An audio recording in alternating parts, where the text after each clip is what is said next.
This is the IEEE Computer Society Distinguished Lecturer Webinar Series brought to you by the Distinguished Visitors Program. The Distinguished Visitors Program delivers tools for individuals at all stages of their professional careers through visits to chapters, offering opportunities for individual interactions, and to the membership through webinars by respected professionals. We have distinguished visitors around the world who cover machine learning, cybersecurity, robotics, big data, cloud computing, blockchain, and cryptography, among others. Chapters can request a distinguished visitor on computer.org/distinguished-visitors. The Distinguished Visitors Program is able to pay up to $1,000 for a visit to a chapter, but by working with other nearby chapters to develop a tour, that amount can be increased. So when your chapter is planning its next event, think of the Distinguished Visitors Program.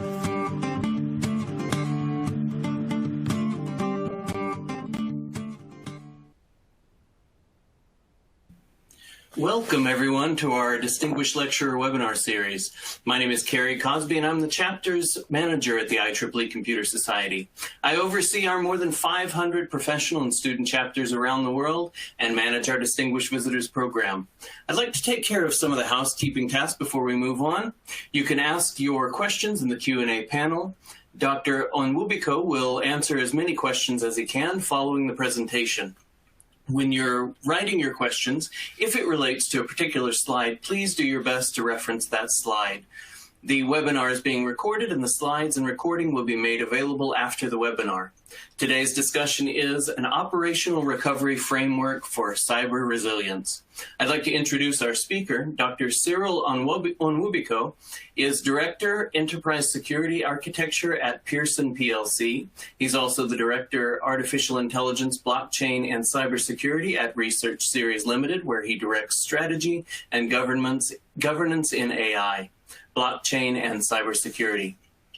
Prior to Research Series, he had worked in the financial services, telecommunication, health, government, and public services sectors. He is a leading scholar in cyber situational awareness, cybersecurity, security information and event management, data fusion, and cybersecurity operations centers. He holds a PhD in computer network security from Kingston University, London, UK, has an MSc in Internet Engineering, and BSc First Class Honors in Computer Science and Mathematics. He has authored several books, including Security Framework for Attack Detection in Computer Networks and Concepts in Numerical Methods. He co-edited the book on situational awareness in Computer Network Defense Principles, Methods, and Applications. He's the editor of the Cyber Science series and editor-in-chief of the International Journal on Cyber Situational Awareness. Dr. Onwubiko has authored several book chapters and has published over 30 peer-reviewed articles in leading and most prestigious academic journals and conferences. Dr. Onwubiko, I'd like to pass the floor to you. Thank you very much, Terry. Thanks for the introduction. So welcome to the distinguished lecture. And I'm pleased to be here today. We're going to take an hour to go through cyber recovery operational framework. And you'll be wondering what is it that we'll be discussing today. We all know that cybersecurity underpins a nation's economic well-being by providing an enabling environment for high-value business transactions and welfare services to be conducted in a safe and secure manner. Through the application of cybersecurity, essential citizen services, social welfare and healthcare services, including online banking and national critical infrastructures such as power, gas, electricity, are protected. However, it is also important to note that cybersecurity, in as much as it provides the controls that allow us to provide those services in a way that they are safe, but is also susceptible to cyber attacks. Over the last week or so, we've had and read on the news about various cyber attacks, whether it is the SolarWinds hack or a compromise similar to Heartbleed attack, or the WannaCry ransomware incident. These are things that make our cybersecurity controls weak, and hence why we always and very frequently hear about cyber breaches and cyber compromises, data theft, data leakage, and various other threats that exploit the vulnerabilities in which we manage and protect those assets. It is therefore imperative to then discuss cyber recovery within cybersecurity, because cybersecurity will be very incomplete if we are not discussing and providing methods and framework to recover when there is a compromise. So it's not about when, it's not about if a cyber attack would occur, it's about when. And because we have that, and that exists within the confinement of any particular space, whether it is information space or physical space or cognitive space or social domain space, it's inevitable that cyber incidents will occur. And what do? We have to develop framework that allow us, guardrails that allow us to recover from a cyber attack. And cyber resilience in its entirety comprises 4 different quadrants. One of the essential quadrants within cyber resilience is cyber recovery. And that is why this talk today is focusing specifically on the framework of cyber recovery. What do we do to recover when a cyber incident occurs? You'd be wondering, isn't there existing standards there? Of course, there are existing standards. There are the National Institute of Standards and Technology special publication 800 series, Article 184, that talks about cybersecurity recovery event. There's also the International Organization for Standardization, ISO. So there are ISO standards that stipulate recovery. But these standards stipulate recovery at a very high level. It does not provide any organization or institution the guardrails to apply recovery consistently across organizations. So this is the gap that exists in cyber recovery today. It's talked as if is a concept, but it should be applied because we all know that cyber incidents occur and some of our response controls also fail. Therefore, what do you do if there is an incident that happens and you need to apply recovery? What are the blueprints? What are the guardrails you have to apply in order to recover? And I start by quoting NIST, the National Institute of Standards and Technology, in the article. They say that there is a gap in cyber control. Whilst there are disparate standards that talk about cyber recovery, there is no singular place and singular document that encompasses all the guardrails and all the different building blocks that you have to apply in order to recover from a cyber incident. That's one. Second bit is, by the time we're doing this work, we did horizon scan to say, okay, what are the existing operational toolkits today that exist that someone can use, that is publicly available, that is open for cyber recovery? As to the best of our knowledge, none exist. And I want to draw parallels here. If you want to conduct, if you look at risk, cyber risk assessment or cyber enterprise risk, for example, there are standards like ISO 31000. There are standards like ISO 1725. These are standards. But where are the operational framework to conduct this? One example is Octave. Octave stands for operationally critical threats, assets, and vulnerability evaluation. Octave was originally developed by the Carnegie Mellon University as part of their software engineering within the SAT team. You can go out now and you can go to Octave and use Octave as a self-directed risk assessment operational framework allowing you to do risk assessment, even though there are standards. So the operational framework provides the guardrails to make it repetitive, to make it consistent, so that you can then perform those. And one thing is open and is publicly available. If you take another domain, take a domain like cyber threat intel.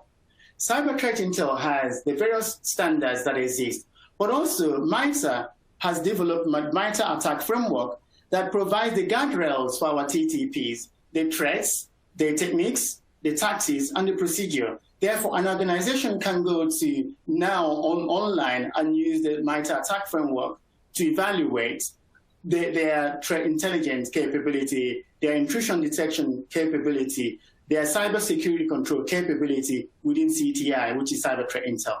None exists within cyber recovery, as far as we know, based on the Horizon scan and the various repositories we looked into.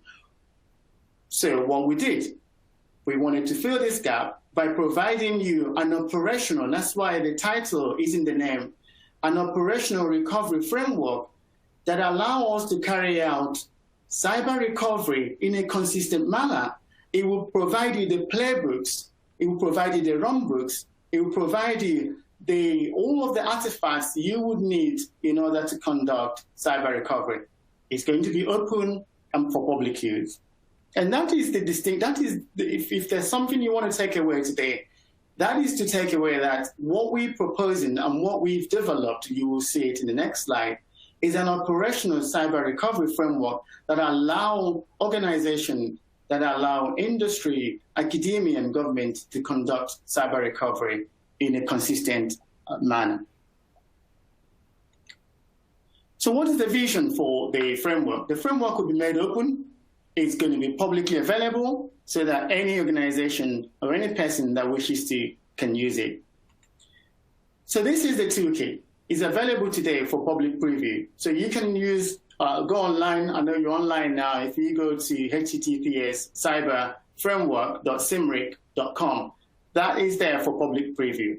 So the cyber operational framework, first of all, is simple. I'll walk you through it. It's adaptive, which means you can tailor it to an organization and you can tailor it to your own business vertical. You can also tailor it to a specific industry or government department.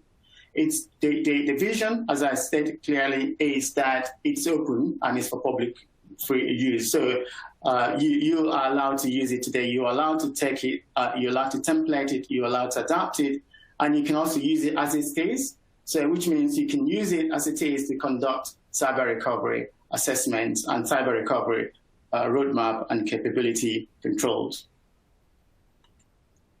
So what's the objective? The objective for us is to create something we'll give back to society, similar to the MITRE attack framework, similar to Octave, things that we make available for public, for free use, for, you can extend it, you can adapt it, you can use it as it is, and also you can use it to further the framework we've already developed to various versions. So there will be version 2.0, 3.0, and we are soliciting and also asking for you to get involved, and you hear that at the end of the talk and how you get involved. You can also extend it through research by doing collaborative research with us, that's extend it. So where we see gap in the framework, by all means, report it in and collaborate with us, and we can move it forwards. So the toolkit is there.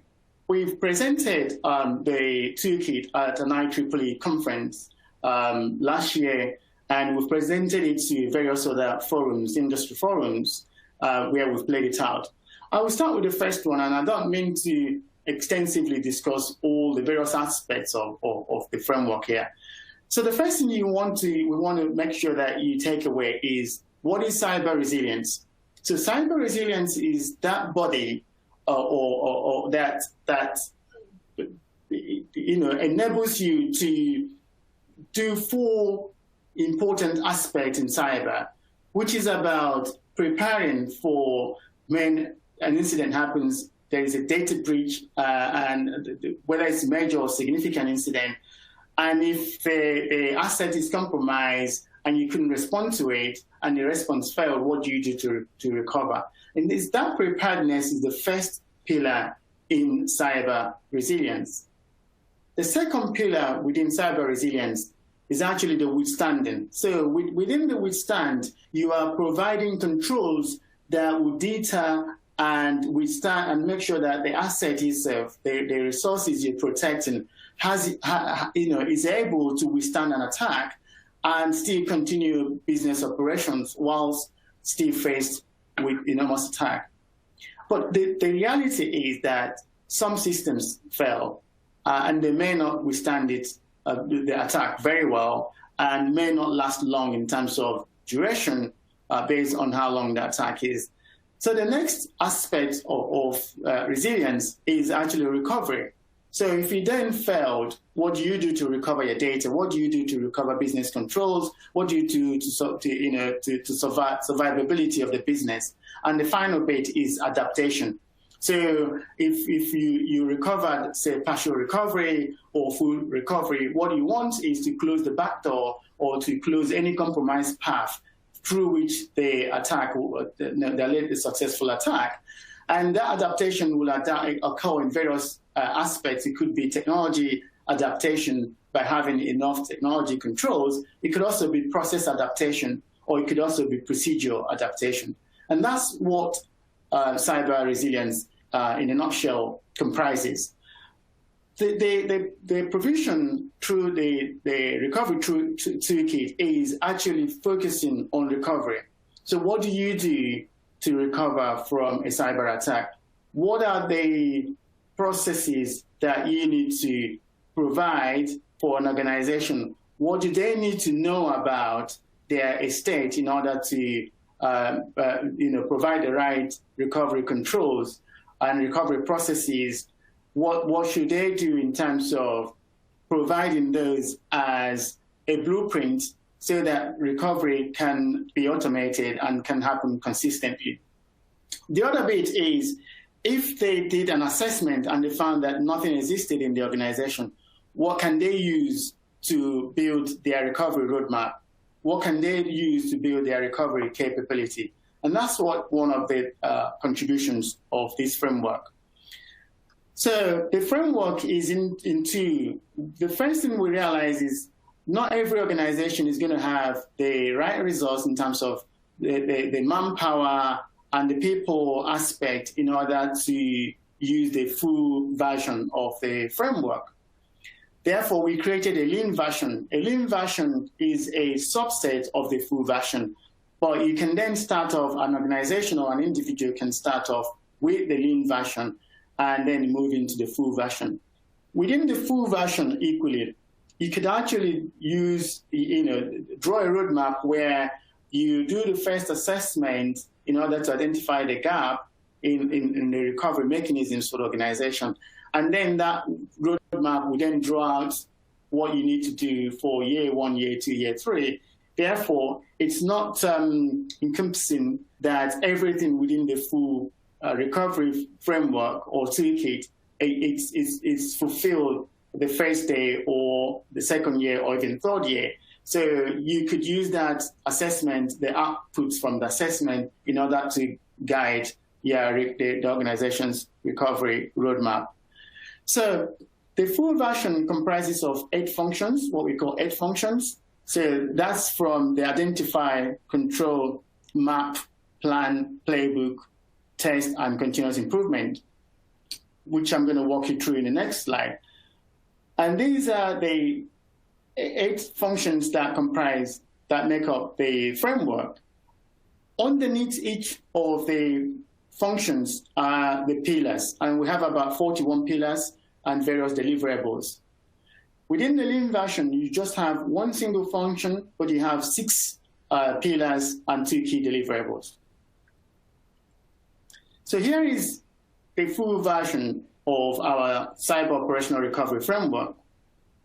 The first rows you see there are the functions, and there are 8 of those functions. Underneath those, which are the green dialog boxes, there are the pillars. And each of those are the things that you need to use for your assessment. So if you do an assessment, for example, identifying and prioritizing assets, so you need to understand what are the technical assets of an organization. Who knows where they are? What are they? Second thing is, what are the non-technical assets? Because you might be dealing with an organization that deals with intellectual property, and their property might be just software assets. It doesn't have to be hardware assets. But also, who are the key deliverables or the key stakeholders that will provide cyber recovery if it happens? Who are accountable? Who are responsible? These are the various things the model will enable you to assess and to make sure that organization knows about this, the assets, where they are, what are the technical assets, what are the non-technical assets, who are the stakeholders responsible and accountable for those, what are the dependencies they have, all the way to performing certain tests in order to ensure that the recovery controls that are in place actually work, that the recovery controls that are in place have actually been tested in a very rigorous and very tailored and customized attack model, like threat modeling, in order to ensure that they will not, fail in the event of a cyber attack. And if they do fail, what sort of failure happens and what sort of recovery can you enable using the recovery controls that are in place in the organization? And this may lead to so many, findings, things to do with process improvement, things to do with even human improvement in terms of the custodians for those assets may not know, and therefore they need to be informed. And it also will then lead you to gap analysis in terms of gaps that may exist, whether within the control layer or the people layer or the process layer or the procedure layer. And these are the things that are documented, and that will lead you to continuous improvement. So the idea of providing this is that you can actually use this, our cyber operational framework as it is today, the public preview, and conduct cyber recovery assessment for your organization or for yourself or for the institution you work with. And that will then give you an outcome. Based on that outcome, it can then lead you onto one or two things. It can then lead you to draw a roadmap in which you fulfill or mitigate or address the gaps that you found within the recovery controls of the organization. And also can then lead you to understand what needs to be put in place in order to have a proper recovery capability that would withstand a cyber attack. But also, it would allow you to then assess the capabilities that exist and what new capabilities that organization would need to introduce in order to have a proper, complete recovery for their organization. The next one we've done is also, we have created a document toolkit. So for you to do this assessment, how do you start? So you'll be wondering, okay, fine, the framework looks very detailed, comprehensive, and robust, but how do I start? So you can start with using the document toolkit, which is also available on request. And the document toolkit and processing would allow you to then document what you've tested within the framework. So if you start with the first one and you want to identify an asset of an organization to make sure they know where the assets are, they know who owns that and who's accountable, and they know where it's hosted or whether it's a software. So that inventory of assessment you would do, this toolkit, process toolkit would allow you to document your outcome. Then once you've done that, the next one you want to do is also to look at the recovery controls that are in place. So what are the recovery controls the organization currently have that can be used, to carry out those? Maybe they start with ground zero where they have nothing at all. That's fine. That's okay, because most organizations we've seen and spoken to don't even have most things, and then and no single organization would boast to have every recovery mechanism that is adequate for protecting their environment. And even where those controls are in place, they might require some continuous improvement. They might require continuous assessment and evaluation. But what we found out is most people are in between. They have some don't have some. It could also be not just technological capabilities, but also process capabilities, procedure capabilities, and resource capabilities. And what we then do is, once you've done the controls, identify controls that already exist within the organization, what you then need to find out is what else they need to, what other controls, compensating controls they need to bring in order to address the gap that's been identified. And then what you also want to do is to map out the dependencies between controls, dependencies between processes, and dependencies between procedure. What we found out by doing this for one of the organizations, early adopters, is that they found out that even whilst you want to perform a control, recovery control, for example, say an organization was hacked and you wanted to recover through backdoors or through what we call out-of-band access. If you applied certain controls, say you want to deny access to the particular attacker, and if you didn't apply that carefully and didn't think it through to understand that the same jump server or the same network you are using to log into the devices to check whether they've been hacked is the same one that you are denying, you might actually carry out or do a denial of service attack to yourself. So understanding the dependencies, asset dependencies, is very vital as part of this work. It means that you know that to get to asset A from B, you're going to go through this path. And if this particular path isn't working or has been compromised, there's an alternative path.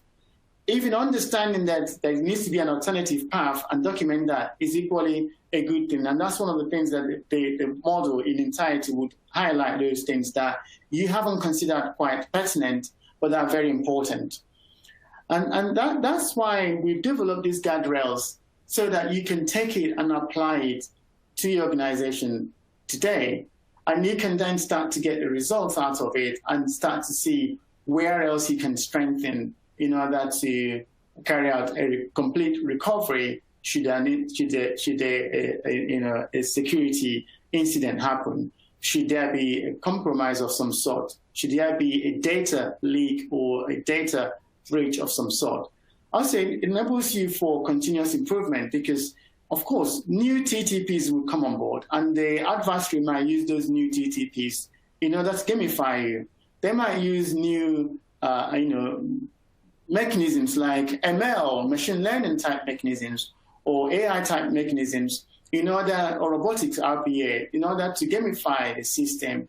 And what you want is also to update and upgrade your controls. It doesn't have to be technical controls. We're not suggesting for you to go and buy new technical controls, but also knowing the weaknesses in your process of controls or procedure controls or even management controls is equally as important as technological controls. So that's what this has done. But it's done it in a very consistent way that allow you to do that assessment with empirical evidential results that you can then also use to improve the estate. That's one important thing that doesn't exist today that we are providing. Is providing that operational toolkit that allow you to do this consistently, and also then have evidential empirical outcomes from it, and then know where you need to focus your emphasis on, but also driving the roadmap for process improvement, technology improvement, capability improvement over time, and measurable in a way. So what are the use cases we've considered? We've considered the three important primary use cases.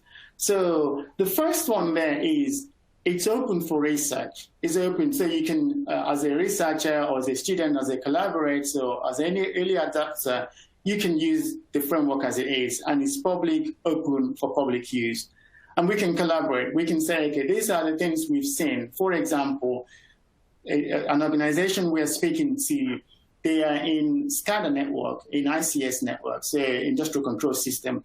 They have taken the framework now to apply it in ICS. there are things that will come out from the woodworks to say, okay, do you know that in ICS, for example, a particular industrial system can be a standalone asset, but has multiple assets, multiple controls that belong to different accountability. So it doesn't have to be a big industry, a big enterprise that have different teams. It could also be an assessment on a standalone self-sustaining asset, like an industrial control system, like a powerhouse. But each of the components belong to different accountability, different team. Therefore, who manages, who coordinates, if that particular, if there's a failure of a subsystem within the ICS, who is accountable? What are the controls? What do they need to do to recover from it? Where is the business continuity and the cyber cops in that particular environment? These are the things that will come out from the assessment. Have you tested it? Is it susceptible to socket attack? Is it susceptible to IP network attack? Is it susceptible to OT, operational technology attack? What are the guardrails that you would provide? How quickly mean time to respond and mean time to repair for that singular component? So imagine how you would apply this. There are numerous ways you can apply this. So it doesn't have to be application. So I call it 2x2 metrics. It doesn't have to be just for the whole enterprise. It could also just be for a self-sustaining system, but you apply the same framework for that self-sustaining system or a standalone system. But you can also apply it to the whole enterprise, across the enterprise, and you can do the assessment. So that's the first one. The second bit we talked about is as a consultant, because I'm jumping ahead, but part of the deliverable for this framework is it will be certified by ISO, International Organization for Standardization, and I'll come on to that. So this is going to be used as a leverage for cyber insurance, and in the UK, it will be used as a leverage for cyber essentials. So like, to attest for cyber hygiene of an organization, they can say, okay, they've used this framework and they've carried out cyber recovery assessment. Here is our findings. Here is how we're going to mitigate it. Here is our roadmap. And that will give confidence to the assessors and confidence to the insurance providers, and that could actually reduce their premium. That's one other benefit that this, one of the utilities of this framework is that it can actually be used as a lever for your cyber insurance premium and also for cyber essentials and also demonstrating your cyber efficacy and cyber hygiene. And the third one we found that an organization, so you work in an IT or in a SOC or in a cyber team or security team, whatever the nomenclature is, you can take this framework as it is today and apply it in your organization to help yourself, to make the organization look better and get better. So it doesn't always lead you to reduce your premium for cyber insurance. So there are a number of utilities that the framework provides as it is. So this is where we are today. This is the journey so far. We have, we started a couple of years ago, but when we penciled this into a plan was early last year, and ideation.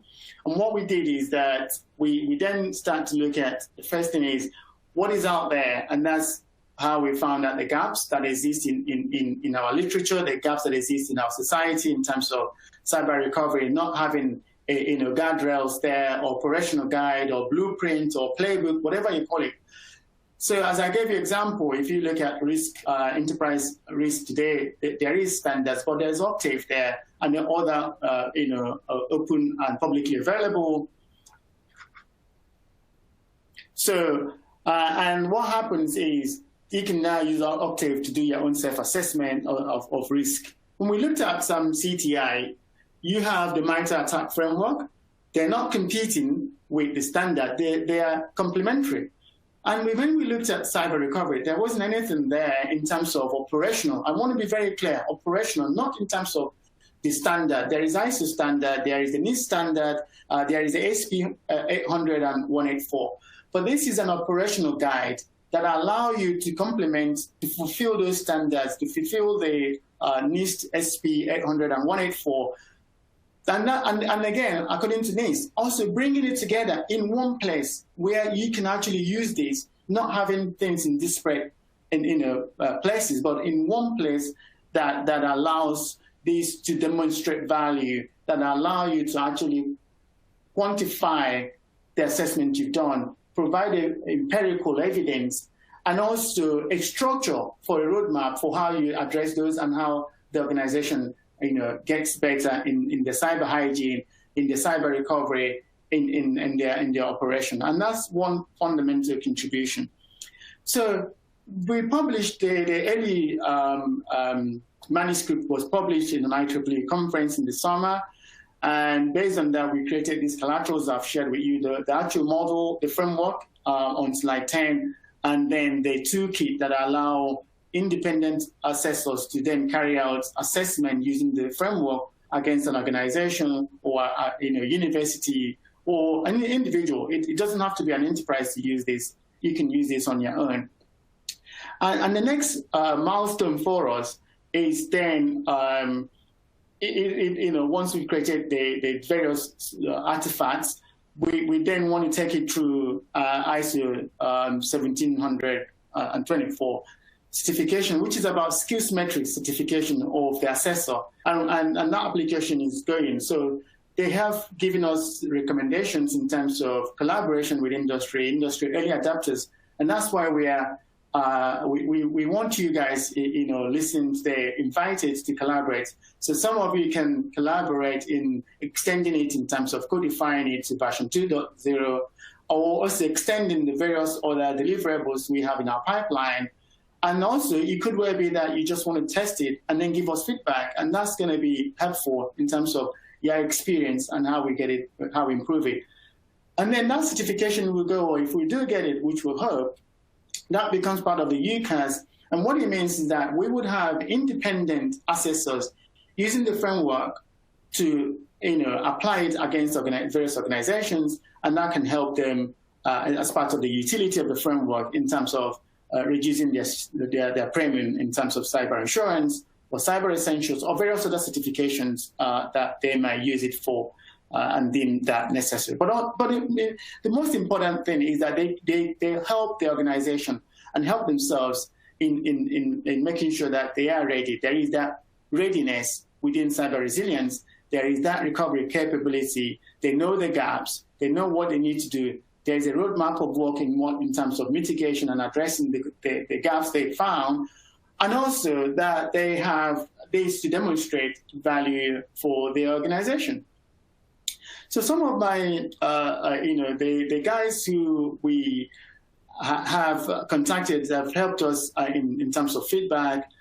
This advisory committee, they've looked at the various things we're doing, and they would be helping us as we go. Again, we're open. If you want to be part of the advisory committee, you're welcome to collaborate. You're welcome to get in touch.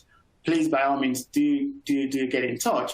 So they have various portfolios. The stakeholders have various contributions they make for us. Say, one contribution might be becoming the certification lead. So if you have experience in ISO certification, common criteria certification, you're welcome to lend us your expertise in driving this forward. If you work in an organization and you want to be one of the early adapters and you want to try this out, by all means, you're welcome. If you're also doing research in cybersecurity in general, or resilience or cyber recovery, and you want to play with it, please, by all means, is out there. But if you do want to get in touch, there are a number of other collaterals and artifacts we have which are not in the public domain. If you follow us on Twitter or email us, we can share those with you. They are really for public consumption, but they're still in some stages. That's why we haven't uploaded it on the portal. So, and also there are people who are also going out to various establishments engaging. I know that in the UK there is a cyber resilience centres that the UK government through the NCSC, the National Cyber Security Centre, regional now. I think there's one in Scotland, there's in England, there's various other things. So there will be one of our stakeholders engaging with all of those existing bodies so that we can all collaborate, and we can also help each other in providing this thing for us to use. It's for public free use. And that's as important also as a contribution in its own right. So the whole framework, you'll be saying, how do I apply this? How do I use this now? There may be various things going on in your mind, and maybe and also so many things I've talked about. So it's important to bring this in summary. So this is like a storyboard comprising everything that I've talked about. But what is the cyber recovery framework? It's an operation framework. So let's not conflict it with the standard. We use the standard, and based on various standards we've used and various methodologies we've applied, we've created a framework, which is operational. So it is a guardrail. It's a playbook, a template for you to carry out cyber recovery and bring out tangible, empirical outcomes from that assessment. The framework would allow you to change it, so it's adaptive. So you can adapt it to fit your particular vertical, or you can use it as it is. The framework also is very complete. So there might be some areas you think, oh, that doesn't apply to us. It is the same thing for us, and we don't fit into the other aspects. So I'll share one of the examples that have come to us. In our testing, there's a pillar, a function called testing. So we did have various pillars there. So like, cyber threat intel testing. We talked about threat modeling. We talked about pen testing. And in the UK, for example, we do tailored testing called like CREST or CBEST or GBEST. These are government best practices or commercial best practices that stems from the Bank of England, CBEST in particular. And there are also other tailored tests that we've stipulated. But this particular feedback says that they're very small and all of the assets are commodity type assets. There isn't any need, and they don't run any proprietary software or anything like that. They don't think that there is any need to do tailored attack testing or CBEST or GBEST or any of those star type things. And that's fine. We document that, and that was a feedback for that particular organization. So in your case, if you feel that particular pillar doesn't apply, and maybe because also how small that organization is, small to medium-sized organization, you may not apply it. That's why it's adaptive. So, but there will be justification to why you're not applying it, similar to other framework, and that's the thing. But there are also cases where we've extended it because that organization has, uses systems that have subsystems that are autonomous. So the autonomous subsystems can be regarded as a system in their own, even though they're subsystem to a super system. So, and that's why it's adaptive. And how do you use this framework? This operational framework, being the guardrail, it allows you to do a thorough cyber risk assessment, cyber recovery assessment. That's the first thing you would use it for. So you would apply it to an organization, information system, and the entire ecosystem of that organization as an assessment based, focused on cyber recovery. And that it's one use case for applying, for using the framework. The other use case is you can use it to do the assessment, but also use it also to draw roadmap of work. So say, for example, you've done the assessment and then you come out with an outcome, which is, we haven't got these particular controls in place. We do this control, but we don't do it very well, and there are these gaps. What that can lead you would be a program of work, a roadmap to say, okay, to attain level 1, we plan to do that in 1 year. And that's when we'll be able to fit these particular controls in place it doesn't have to be technical controls. It can be process control, people control, procedure control, management control. And this is the time we want to do it. We want to do it first year or 6 months. Then you can have the other subsequent capability levels to say, so like a maturity model. So you can have a maturity model, a roadmap based on assessment. The other utility for the framework is also then to look at the capability of actually the controls you have. So there are some controls, the recovery controls, that will lead to partial recovery. For example, if you had a ransomware attack and your policy says you don't pay ransom, which we also support that you shouldn't pay ransom, and if that particular data store is encrypted, that recovery is likely going to be partial or unsuccessful, because if you haven't got the keys to decrypt it, and various trials on attempting to decrypt it fails, there is that, unfortunately, there is that reality that data may be corrupt or lost.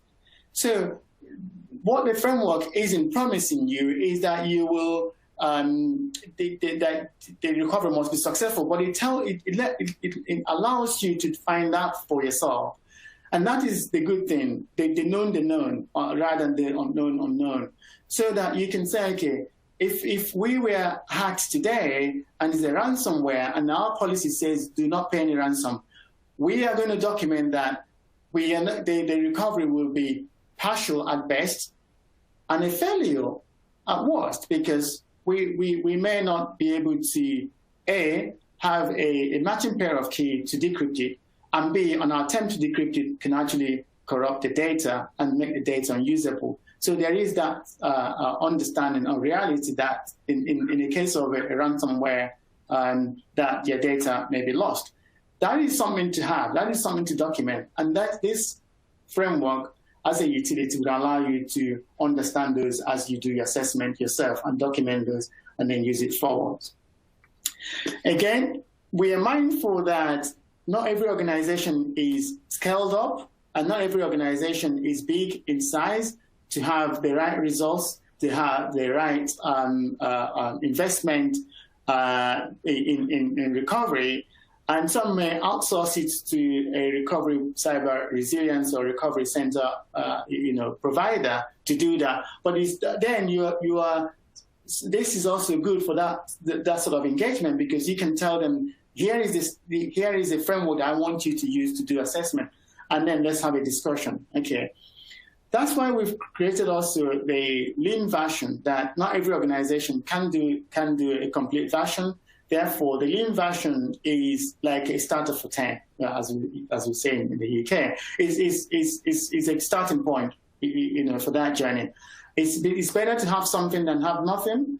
And again, understanding the risk you bear and the aperture and the things that you will not be able to recover if you had a major catastrophic cyber breach is important to know. Again, if you work in highly regulated vertical, you find out that this is an important artifact to have, because they would want to know your exposure rate. They would want to know what you can recover. Again, if you're going to undertake cyber insurance, there are certain controls that would be mandated or certain certifications that would be mandated. Also, similar to the cyber essentials that mandate certain tests to be completed, this in future might also be helpful for them, because if you have used this framework to carry out your cyber recovery and you know your landscape and you know what your controls are, the controls have been tested, here is the results, you document what level you are, there is a maturity model that you follow, and you know the level and the capability for your level. This can become an attestation. This can then help you in terms of attestation for that particular certification and also reduce your premium, we hope. So the full version on top there comprise 8 functions, which I showed you on slide 8, and then the workbook is on slide 11. And it has 41 pillars. Pillars are the sub-functions. So the ones in green that I showed you, which tells you what you need to do. It's also on the website. If you go to the website, cyberframework.simric.com, and I will share the deck. Well, Kerry will share the deck after the presentation, so you will have those information there. You will see the pillars and also the deliverables. What are expected? What are the things that we expect from you if you are on function 1, pillar 1? What is it that you will expect from you? Is it a list of things, or is it a conducting of things? Is it a report? So what type of deliverable is expected from you is there. And then how do you use this? You can go online now, cyberframework.simric.com, and you can then use our interactive map, which is on the landing page of the website. As you follow that through, you can do your assessment in whatever format you want. You can codify it. You can do it in a workbook. Again, we have a workbook we've created on request. We will share the workbook with you, and that will give you a template to start with. You don't have to, but the interactive storyboard map on the website takes you through each of the various steps, and then it will allow you to identify missing artifacts in your estate as you do the assessment. It would allow you to understand the gaps that you have in your estate or ecosystem. If you work with ecosystem of partners, again, you can also use that to extend and assess your partners. It would allow you to then understand some of the various assets and the controls that you have in place, and the controls you may need to buy or acquire in order to do a proper recovery. It would allow you then to document your findings. So you would then document your findings. Based on your findings, you then have actionable plan on how to mitigate those findings, which we would then regard as our roadmap.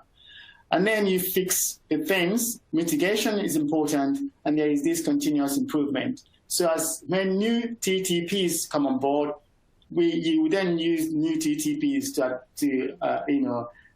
understand the controls you need against the new TTPs, and then document those and how you implement it. So there is a continuous improvement cycle is there. And you'll be wondering, who can use this? How does it apply? Anyone can use it. Government, industry, academia. Feel free to use it. In the first place, it's open. That's our contribution to society. It's for free public use. And it's out there for public preview. So use it. How do you get in touch? You can get in touch in one or two ways. You can get in touch on email. There's a website there, which is a portal for it, or you can follow us on Twitter and get in touch via DM on Twitter. Either way is fine by us, and someone will respond to you as quickly as possible. With that, I would like to conclude by saying that we would want you, to collaborate with us. So please do get involved. And if there's anything you want to share with us, if you want to undertake any activity or in any part of the various things in our pipeline and backlog, you're more than welcome. If you have an idea how we can extend this and port this over to various things, so we are already speaking to a company that also wants to help us in automating this into code. So infrastructure as code, using CI and CD and CM pipeline, which is continuous integration, continuous development, and continuous maintenance, into a CI pipeline that would allow this to be automated. So you can have this in code rather than as a process map. So that probably would be the framework 2.0 would be orchestration and automation in code. And that's you're welcome to join us. But before I close, I would like to tell you a little bit about one of our upcoming events called the Cyber Sciences and IEEE Conference. It's happening this year, June 14 to 16. It's virtual. It would have been in Dublin, but we are in a precarious situation right now, so it's going to be virtual. But the web link is there for you to get involved. I think the call for paper is this month or next month, but feel free anyway. So with that, I would like to say thank you, and I hope you found this talk interesting, and you want to get in touch, please do so. Thank you again, and thanks, Kerry. Yeah, thank you, Dr. Onwubiko. You had a great presentation there. We've got some questions for you. Let me go through some of these. And if anybody else has any questions that they'd like to ask, feel free to put it in the Q&A section. So the first question is, in a healthcare environment where information comes from multiple providers, including multiple primary care providers, specialists, hospitals, pharmacy, dentists, mental health, vaccine registries, and from multiple, well, I think I missed it. No, that's right. Multiple propose, I think it's skipping. Let me see if I can make it larger.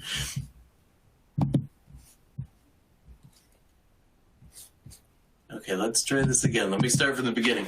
In a healthcare environment where information comes from multiple providers, including multiple primary care providers, specialists, hospitals, pharmacy, dentists, mental health, vaccine registries, and from multiple cities/countries, plus information that the patient is collecting from wearable technology.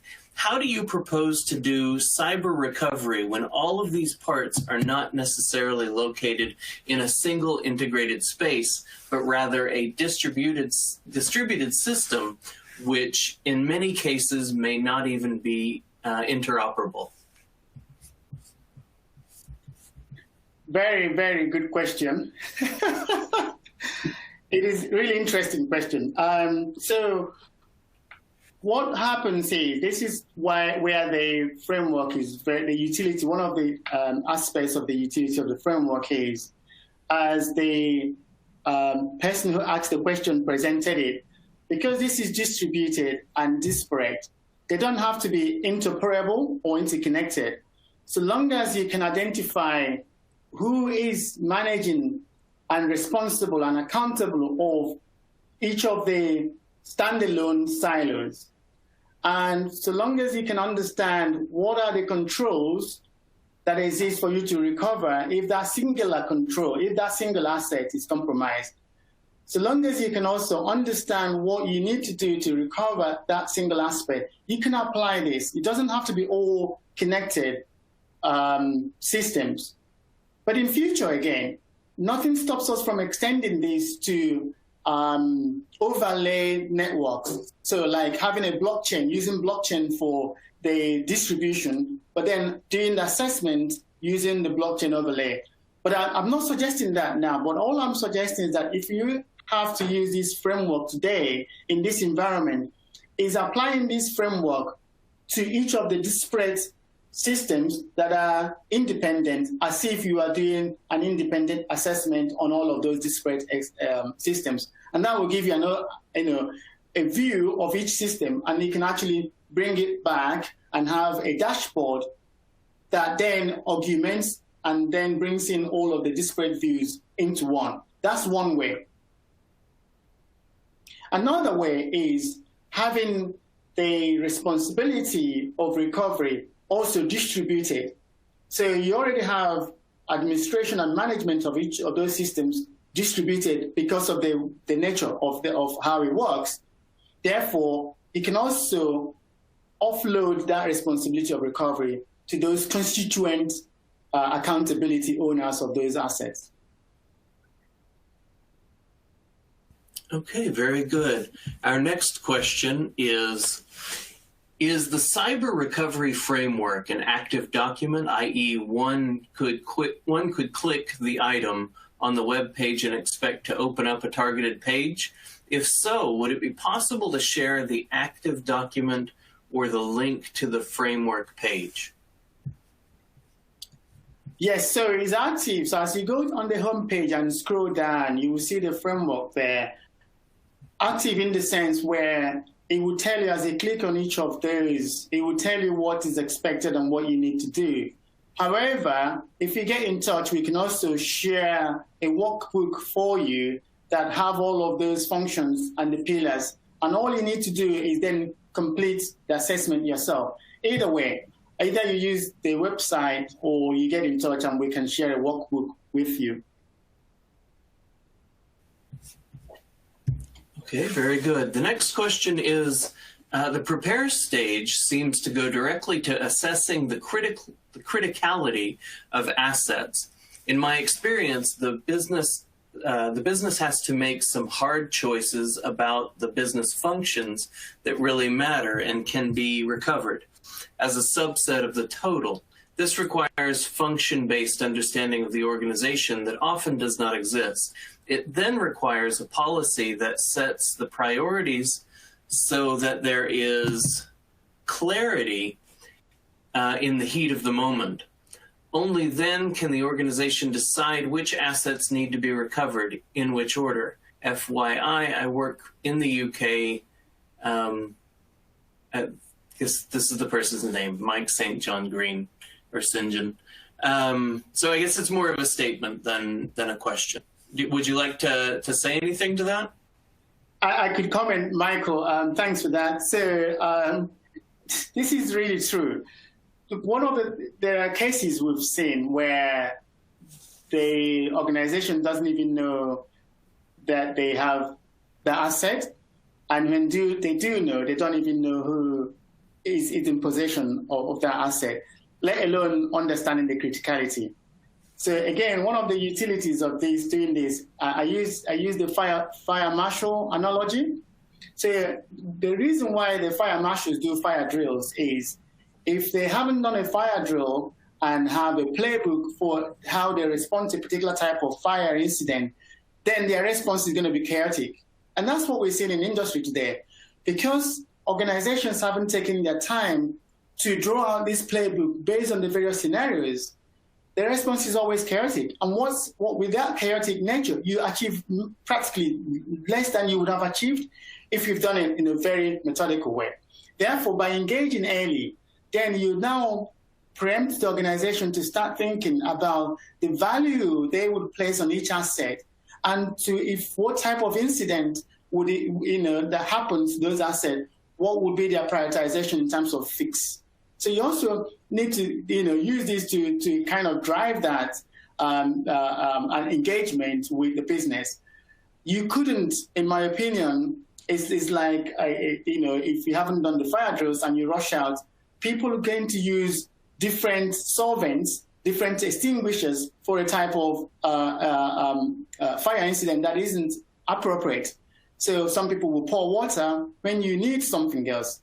Therefore, somebody telling you the criticality at the heat of the moment can tell you, oh, that's fine, it's critical, it needs to be done now. And then next minute, if you ask the same person another question in another way, he will give you a different answer. Therefore, it's not going to be consistent. That's one thing. Second bit is that we don't make such decisions in an ad hoc way, in a firefighting mode, because it will never give you the right set of answers. So yeah, that's a good question, and I think this can also help in early influencing management, and management understanding what those criticalities are and start to apportion those values. Yeah, it can help with that engagement. Okay, very good. The next question, would like you to say something about cloud computing regarding the framework. Okay, this is interesting. In cloud computing, that's why I mentioned the last bit. So we are hoping to apply this in cloud computing where it becomes part of CI/CD pipeline. So you take this framework and apply it in code where, for example, if you are instantiating a new device or a new asset, so like an EC2, you ask yourself what value is that EC2? What criticality the business is going to, what function is it going to perform with the business? And what are the ways to isolate that system if there's a compromise?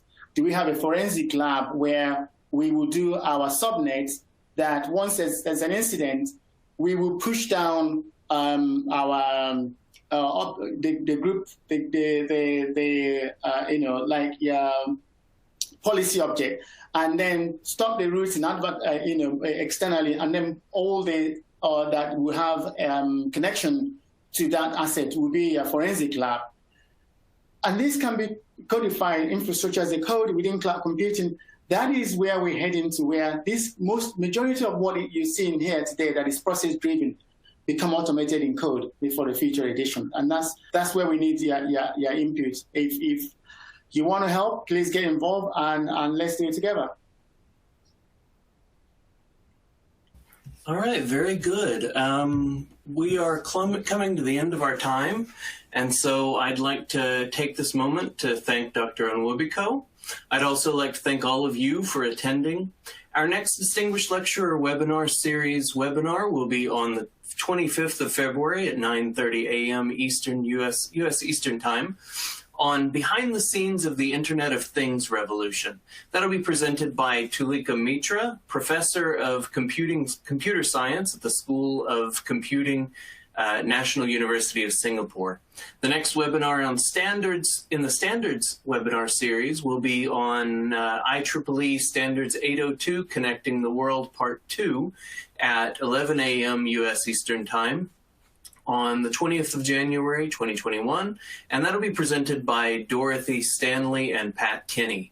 Registration is now open, and we will be sending you a link to these future events, along with the slides and recording of this webinar. Again, Dr. Onwuebiko, thank you very much for your presentation. It has been great talking to you and listening to you. Thanks, Kerry. Thanks for having me. As always, it's a pleasure. All right. Take care, everybody. Have a good day. Thanks.